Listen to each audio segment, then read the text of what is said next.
नमस्कार साथियों स्वागत है आपका अपने YouTube channel Sunil Kumar SK में। साथियों, आपके लिए खुशखबरी है क्योंकि आरआरबी एनटीपीसी जो रेलवे के एग्ज़ाम थे वो आज स्टार्ट हो चुके हैं और उस एग्ज़ाम का आज जो 23 जुलाई को जो पेपर हुए थे उनका हम सॉल्यूशन को करने की कोशिश करेंगे। जो क्वेश्चन मैं कराऊंगा वो एग्ज़ाम में पूछे गए हैं, रियल क्वेश्चन है, आप पूछ लीजिएगा और नेट पर सर्च मार लीजिएगा। और उनसे रिलेटेड जो भी क्वेश्चन बनते हैं, मतलब जैसे कि महाराष्ट्र के राज्यपाल पूछा था, महाराष्ट्र से जितने क्वेश्चन बनते हैं वो जो इंपॉर्टेंट क्वेश्चन है वो भी आपके बीच डिस्कस करूंगा। इसलिए क्लास तक अंत तक जरूर बने रहे और इस चीज़ को नोट कर लीजिए क्योंकि ये जीके जरूरी नहीं है कि आगे आने वाले एग्जाम में ही पूछी जाएगी। आगे आने वाले एग्जाम में तो पूछी जाएगी, साथ साथ हरियाणा एसएससी है, रेलवे है, ये अदर एग्जाम है, कोई भी कॉम्पिटेटिव एग्जाम है उसके अंदर पूछी जाएगी ये। ठीक है, ये मैं आपसे बार बार कहता हूं। जो मैंने छोटे छोटे टॉपिक करवाए थे उनसे मान के चलो, मैं आपको बताऊंगा कौन कौन से मेरी क्लास से क्वेश्चन आए हैं। ठीक सर, ये देखिए एनटीपीसी एनालिसिस 2021 जो 23 जुलाई को आज पेपर हुआ था उसका कंप्लीट सोल्यूशन कराऊंगा। आप जल्दी से जल्दी जुड़ जाइए और आगे से आगे शेयर करो। आप यदि इस पर मुझे क्लास पर अच्छा रिस्पॉन्स मिला तो मैं इसी तरह आपको पेपर सोल्यूशन कराऊंगा जब तक ये एग्जाम खत्म नहीं हो जाते, वो आप पर डिपेंड है। जैसे कि मार्च 2021 में महाराष्ट्र के राज्यपाल कौन थे, ये राज्यपाल क्लास करवाई थी मैंने आज से 5-7 दिन पहले। उसके अंदर सभी राज्यपाल करवाए हुए हैं। आप डिस्क्रिप्शन में जाकर प्ले लिस्ट के अंदर जाके जीके वीडियो की प्ले लिस्ट है, उसके अंदर राज्यपाल एक टॉपिक है वो कंप्लीट कर लीजिएगा, इससे क्वेश्चन बनेंगे। तो इसका आंसर होगा भगत सिंह कोश्यारी। अब बात आती है महाराष्ट्र के सीएम कौन है, उद्धव सिंह ठाकरे। महाराष्ट्र की स्थापना कब हुई थी, 1 मई 1960 को, ये भी क्वेश्चन बन सकता है। महाराष्ट्र के अंदर एलोरा की गुफाएं हैं और अजंता की गुफाएं हैं और एलिफेंटा की गुफाएं हैं, ये भी क्वेश्चन है। और इस महाराष्ट्र के अंदर राज्यसभा की 19 सीटें और लोकसभा की 48 सीटें हैं। मैं इस तरह क्वेश्चन कराऊंगा, इसलिए क्लास को स्किप ना करें और क्लास को ज़्यादा से ज़्यादा शेयर करें और चैनल पर नए हैं तो चैनल को सब्सक्राइब करें क्योंकि मैं इस तरह पेपर सॉल्यूशन करवाता हूं और मेरे जीके वीडियो से बहुत ही क्वेश्चन बने। ये देखिए राज्यपाल क्लास इसमें से आया था, ये बहुत से क्वेश्चन इस तरह पूछे गए हैं। इसलिए इस चैनल पर ज़्यादा से ज़्यादा आप जुड़े और क्लास को ज़्यादा से ज़्यादा शेयर करें। ठीक सर, फिर बात आता है हैदराबाद एक हाईटेक सिटी। हाईटेक की फुल फॉर्म क्या है, तो health information technology for economics and clinic health, ये इसका आंसर था। इसका आंसर भगत सिंह कोश्यारी था। हैदराबाद तेलंगाना की राजधानी क्या है, हैदराबाद है। जिसके राज्यपाल कौन है, तमिलसाई सुंदरराजन, ये प्रश्न पूछ सकता है। जिसकी स्थापना हुई थी 2 जून 2014 को, इनके सीएम है के चंद्रशेखर राव। आरबीआई की स्थापना, आरबीआई का जो क्वेश्चन जो टेस्ट सीरीज चल रही थी वर्तमान में कौन क्या है, उस क्लास के अंदर मैंने करवाया था, अधिनियम करवाया था, आरबीआई की स्थापना करवाई थी। इसलिए कहता हूँ छोटे छोटे टॉपिक के माध्यम से जीके कवर करने की कोशिश करें। मैं ये नहीं कहता कंप्लीट मत पढ़ो, कंप्लीट भी पढ़ो और छोटे छोटे टॉपिक भी करो। इसलिए कहता हूँ कि मेरी प्ले लिस्ट के अंदर जीके वीडियो जितने भी है, यदि आपके पास 5 या 7 दिन बच्चे हैं तो वो सभी क्लास देख लीजिएगा। ज़्यादा से ज़्यादा एक क्लास 20 मिनट की होती है या 15 मिनट की होती है, ज़्यादा टाइम नहीं लेता मैं आपका। आरबीआई की स्थापना हुई थी 1 अप्रैल 1935 को। यह आरबीआई की स्थापना हुई थी, बैंक आरबीआई के अधिनियम 1934 के तहत स्थापना हुई थी। पहले भारतीय गवर्नर कौन थे, ये क्वेश्चन आने वाले एग्जाम में पूछ सकते हैं। अब नहीं तो एसएससी के अंदर, हरियाणा एसएससी के अंदर, रेलवे के अंदर, रेलवे ग्रुप डी के अंदर किसी के एग्जाम में पूछ सकता है, प्रश्न पूछेंगे ये मान के चलो, क्योंकि रेलवे रिपीटेड क्वेश्चन पूछता है। इसलिए मैं इस कंप्लीट सॉल्यूशन करवा रहा हूँ। भारतीय गवर्नर कौन थे, सीडी देशमुख। मैं चाहता तो आपको सीधे वन अंदर का आंसर बता सकता था, आरबीआई की स्थापना 1935 में हुई थी, लेकिन मैं नहीं, मैं कंप्लीट सॉल्यूशन करवाऊंगा। चाहे मैं पेपर 1 कम करवा दूं, आपको 1 शिफ्ट कम करवा दूं, इतना ही हो सकता है, ज़्यादा नहीं होगा। उसको हम एक दिन बात कर लेंगे, वो आप पर डिपेंड है। आप अच्छा रिस्पॉन्स दोगे तो मैं सभी करवा दूंगा। पहले भारतीय गवर्नर कौन थे, सीडी देशमुख। और 4th डिप्टी गवर्नर जो करंट के अंदर है, ये एग्जाम में क्वेश्चन पर्सन पूछा जाएगा, ये नोट कर लीजिएगा, सभी नोट कर लीजिए। वैसे तो T Ravishankar 4th deputy governor है। फिर बात आता है साइलेंट वैली किस राज्य में स्थित है, तो इसका आंसर होगा केरल के अंदर। साइलेंट वैली कहाँ है, केरल के अंदर। केरल के अंदर और मतलब और कौन कौन से जो मेन है वो चीज पूछ सकता है। जिम कॉर्बेट उत्तरांचल के अंदर जो वन्य जीवन अभ्यारण्य है। कांजीरंगा वन्य जीवन अभ्यारण्य का है, असम के अंदर है। और पेरियार वन्य जीवन अभ्यारण्य जो कहाँ है, केरल के अंदर है। केवला देवी वन्य जीवन अभ्यारण्य, केवला देवी भी हो सकता है, केवला देवी भी हो सकता है। वन्य जीवन अभ्यारण्य रणथंभौर वन्य जीवन अभ्यारण्य, ये राजस्थान के अंदर। मैं यदि आप मुझे कमेंट में बता दो तो मैं कौन से टॉपिक पर क्लास करनी है वो भी कर दूंगा। आज मैं कल आपको महत्वपूर्ण दिन यानी महत्वपूर्ण डेज है उनसे रिलेटेड एक क्लास करूंगा, क्योंकि उनसे आज के पेपर में 2 क्वेश्चन पूछे गए थे इंपॉर्टेंट डेज के बारे में, और आगे समय मिला तो आपके अच्छा रिस्पॉन्स दिया तो मैं एक वन्य जीवन अभ्यारण्य पर भी क्लास कर दूंगा। फिर बात आती है विश्व टीबी दिवस जो 24 मार्च को मनाया जाता है, और उन आने वाले एग्जाम में कौन कौन से क्वेश्चन बन सकते हैं ये भी देख लीजिएगा। विश्व रेड क्रॉस दिवस, इसका आंसर था 24 मार्च। विश्व रेड क्रॉस दिवस कब मनाया जाता है, 8 मई को। अंतर्राष्ट्रीय योग दिवस 21 जून को। विश्व एड्स दिवस 1 दिसंबर को। शिक्षक दिवस 1 जुलाई को। विश्व मधुमेह दिवस 14 नवंबर को। विश्व स्वास्थ्य दिवस 7 अप्रैल को। ये आने वाले एग्जाम में क्वेश्चन पूछ सकता है, या कल या परसों देखना इसमें क्वेश्चन पूछे जाएंगे। ठीक सर। फिर बात आता है, अगला क्वेश्चन पूछा था अमेरिका के वर्तमान राष्ट्रपति कौन से नंबर के है, तो 46वें नंबर के है, और 45 के नंबर में कौन थे, डोनाल्ड ट्रंप थे। फिर कंप्यूटर माउस की खोज किसने की थी, तो डगलस एज़ेल्वेट ने की थी। कब की थी, 1960 के अंदर की थी। कंप्यूटर का जन्मदाता किसे कहा जाता है, चार्ल्स बेबेज को। ये क्वेश्चन पूछ सकता है, ये आए हुए क्वेश्चन नहीं है, ये सिर्फ इतना क्वेश्चन आया था, ये क्वेश्चन आ गया, इसका आंसर ये था। ये मैं मेरी तरफ से करा रहा हूं, आने वाले एग्जाम में ये क्वेश्चन पूछ सकता है, इस तरह मैं सोल्यूशन करवाता हूं। प्राचीन समय में गणना के लिए क्या प्रयोग किया जाता था, एबिकस। प्रथम पीढ़ी के अंदर क्या यूज होता था, निर्वात ट्यूब। द्वितीय पीढ़ी में ट्रांजिस्टर। तृतीय पीढ़ी में इंटीग्रेटेड सर्किट, या आईसी आ सकता है सिर्फ नाम,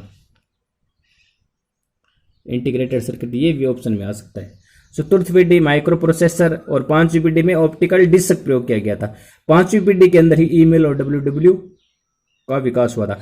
इसका फुल फॉर्म हो सकता है वर्ल्ड वाइड वेव। क्या है इसका, वर्ल्ड वाइड वेव। ये भी क्वेश्चन पूछ सकते हैं, ये क्वेश्चन और मान सकते हैं। फिर बात आती है, कौन सा देश संयुक्त राष्ट्र सुरक्षा का सदस्य नहीं है, ये संयुक्त राष्ट्र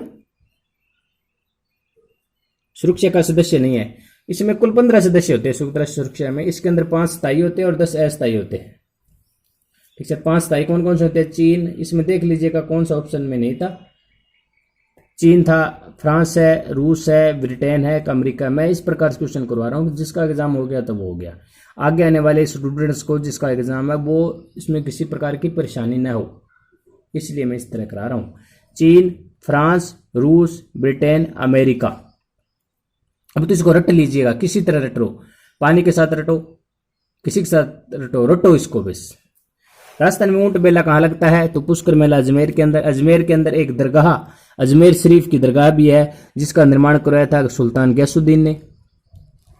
तो बात आते हैं, मोल्स का संघ के अंतर्गत कौन नहीं आता, ये बायोलॉजी का क्वेश्चन पूछ लिया था, तो इसका आंसर था काऊ। काऊ नहीं आता।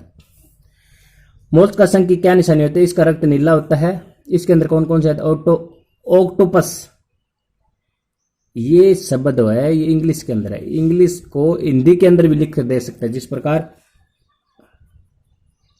ऑक्टोपस, इस तरह भी एग्जामिनर क्वेश्चन पूछ सकता है इस प्रकार।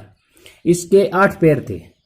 और ओस्टर यानी सीप, ये भी हो सकता है। घोंगा स्नेल, ये भी हो सकता है। Cattle fish. एग्जामिनर एग्जाम के अंदर आपको कंफ्यूजन करने के लिए वह इंग्लिश व हिंदी किसी भी माध्यम में क्वेश्चन पूछ सकता है, ये आप ध्यान रखना प्रत्येक चीज को। इसलिए कहते हैं एक क्वेश्चन को और ऑप्शन को ध्यान से पढ़ा करें, जल्दबाजी बिल्कुल ना करें। घोंगा को स्नेल भी कह सकता है, कैटल फिश। ठीक सर। 2020 का साहित्य का नोबेल पुरस्कार किसको मिला था, अमेरिकी कवियत्री थी लुईन गिलिंक को साहित्य का नोबेल पुरस्कार मिला था। फिर बात आती है विश्व रक्तदाता दिवस, ये 2 क्वेश्चन पूछ लिया था, इसलिए मैं कल सुबह आपको क्लास मिल जाएगी जिसमें सभी इंपॉर्टेंट डेट्स है। इसलिए कहता हूं चैनल को सब्सक्राइब करें और बेल आइकॉन पर क्लिक करें ताकि समय समय पर आपको नोटिफिकेशन मिल सके। 14 जून को। फिर आता है स्वर्ण चतुर्भुज योजना, इससे पता नहीं क्या क्वेश्चन पूछा था, मैं कंप्लीट बता देता हूँ, इसमें आप देख लेना, मिलान कर लेना। इसकी कुल लंबाई कितनी है, 5846 किलोमीटर है। यह दिल्ली, मुंबई, कलकत्ता, चेन्नई को जोड़ता है। दिल्ली से कलकत्ता इसकी कितनी लंबाई है, 1453। दिल्ली से मुंबई इसकी लंबाई कितनी है, 1419। मुंबई मुंबई से चेन्नई इसकी लंबाई है 1290 किलोमीटर। सर इस तरह मैं कंप्लीट सॉल्यूशन कराता हूँ आपको, ताकि आपको आने वाले एग्जाम के अंदर दिक्कत ना हो किसी प्रकार की, कोई भी एग्जाम हो चाहे वो। फिर बात आता है कोलकाता से चेन्नई, जिसकी लंबाई थी 1684 किलोमीटर। ठीक सर। उत्तराखंड का केदारनाथ मंदिर किस नदी पर स्थित है? तो इसका आंसर होगा मंदाकिनी। ठीक सर।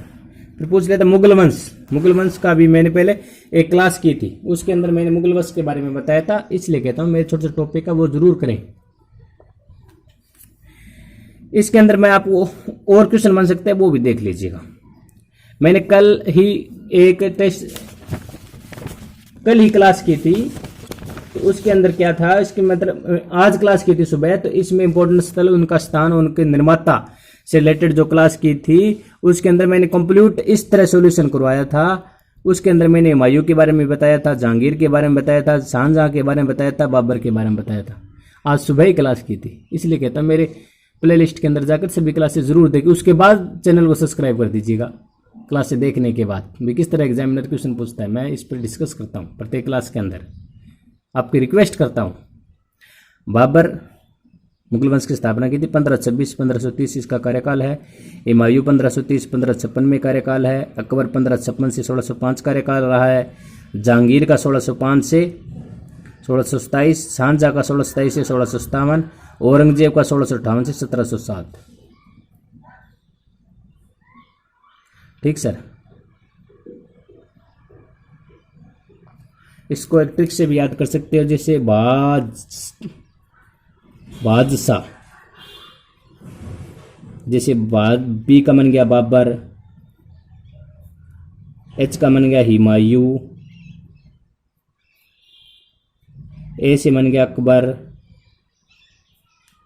जे से बन गया जहांगीर, एच से बन गया शाहजहां,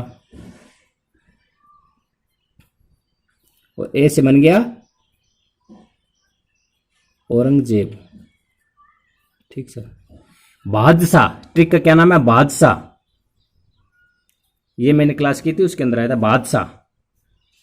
पहले बाबर, फिर हुमायूं, फिर अकबर, फिर जहांगीर, फिर औरंगजेब, फिर शाहजहां। इस तरह याद कर लीजिएगा। आप कार्यकाल आपको पता ही है, वो आपके बीच डिस्कस करते हैं। पोखरण किस जिले में स्थित है? तो जैसलमेर जिले में स्थित है। और पुलकेशिन द्वितीय फर्स्ट है, और पुलकेशिन द्वितीय किस देश से है? तो इसका आंसर होगा चालुक्य वंश। किस वंश से? सॉरी, चालुक्य वंश से। अनुच्छेद के तहत राज्यों का संघ आता है। कौन से अनुच्छेद के तहत राज्यों का संघ आता है? अनुच्छेद की क्लास मैंने, फिर मैं कह रहा हूं, अनुच्छेद की क्लास प्ले लिस्ट के अंदर जाके देख लीजिए। उसके अंदर सभी अनुच्छेद, जो अब तक 104 अनुच्छेद हुए हैं, ठीक सर, जिसमें अब लोकसभा के अंदर 2 आंग्ल भारतीय को चुना जाता था, वो टर्मिनेट कर दिया, वो नहीं चुने जाएंगे। अदर 104 अब तक अनुच्छेद हो चुके हैं। उस 104 अनुच्छेद में से जो इम्पोर्टेंट जो अनुच्छेद थे, उस पर मैं डिस्कस किया था। आप मेरी प्ले लिस्ट के अंदर जाके क्लास देख सकते हो। उसके अंदर ये क्वेश्चन पूछ लिया, छोटे छोटे टॉपिक करवाए, बस क्या करवाया मैंने, आप देख लीजिए। क्लास से बोलती है, इसमें क्वेश्चन आए वो बोलते, मैंने पहले भी कहा था। तो अनुच्छेद 1 के तहत जिसने मेरी क्लास की, उसने ये क्वेश्चन सही कर दिया होगा। फिर मोर का वैज्ञानिक नाम क्या है? तो पाओ क्रिस्टस। महानदा नदी किसकी सहायक नदी है? तो गंगा की महानदा। माशे में कौन सा एसिड पाया जाता है? तो HCl। इसको स्ट्रॉन्ग एसिड कहते हैं, जो भोजन को पचाने में मदद करता है, HCl कहते हैं। और इसकी फुल फॉर्म पूछ सकता है हाइड्रोक्लोरिक एसिड। भोजन को पचाने में कौन मदद करता है? HCl। इस तरह क्वेश्चन पूछ सकता है। स्ट्रॉन्ग एसिड कौन सा है? HCl। इस तरह क्वेश्चन पूछ सकता है। एक होता है पेप्सिन एंजाइम, एक और होता है कौन सा? पेप्सिन एंजाइम, जो प्रोटीन का पाचन करता है। ये भोजन का पाचन करता है HCl, और ये पेप्सिन होता है, ये प्रोटीन का पाचन करता है। फिर एक आता है, एक क्वेश्चन पूछा था, एलिफेंट प्रोजेक्ट कब शुरू हुआ था? तो 1992 में शुरू हुआ था, 92 में। फिर आता है शिलांग की किस पहाड़ी पर स्थित है? तो आंसर होगा खस्सी की पहाड़ियों पर स्थित है शिलांग। ये 26 या 27 क्वेश्चन है जो मैं डिस्कस किया। इसे मान के चलो आप 60 से 70 क्वेश्चन बन गए। और यदि आपको ये क्लास अच्छी लगे तो क्लास को शेयर जरूर करें, चैनल पर नए हैं तो सब्सक्राइब करें, बेल आइकन पर क्लिक जरूर करें। इस तरह के मैं पेपर सोल्यूशन करवाता हूँ, किसी भी एग्जाम का हो चाहे। पार्टी, इससे रिलेटेड एक क्वेश्चन पूछा था, आप देख लीजिएगा। कांग्रेस की स्थापना 1885 में हुई थी, इस तरह पूछा था। इसमें ये था आंसर, भाकपा का ये गलत है, इनमें से कौन गलत है, ये इस तरह क्वेश्चन पूछा था। इसका आंसर उन्होंने ऑप्शन दिया था 1927, लेकिन गलत है, ये 1925 है। कांग्रेस की स्थापना 1885, भाजपा की स्थापना हुई थी 1980 में, बसपा की स्थापना हुई थी 1984 में, भाकपा की यानी भारतीय कम्युनिस्ट पार्टी की स्थापना हुई थी 1925 में। अगर नेक्स्ट क्वेश्चन पूछा था केदारनाथ मंदिर कहाँ स्थित है? रुद्रप्रयाग, जो उत्तराखंड में स्थित है। आपको मेरे द्वारा क्लास कैसे लगी जो कमेंट करके जरूर बताएं। आप किस टॉपिक पर क्लास चाहते हैं वो भी मुझे कमेंट में जरूर बताएं, क्योंकि अब एग्जाम स्टार्ट हो चुके हैं, सभी के हरियाणा एसएससी के चल रहे हैं और आगे आने वाले में रीट के आगे एग्जाम भी आ जाएगा, और इसके अंदर रेलवे के चल रहा है, ग्रुप डी भी आएगा। सभी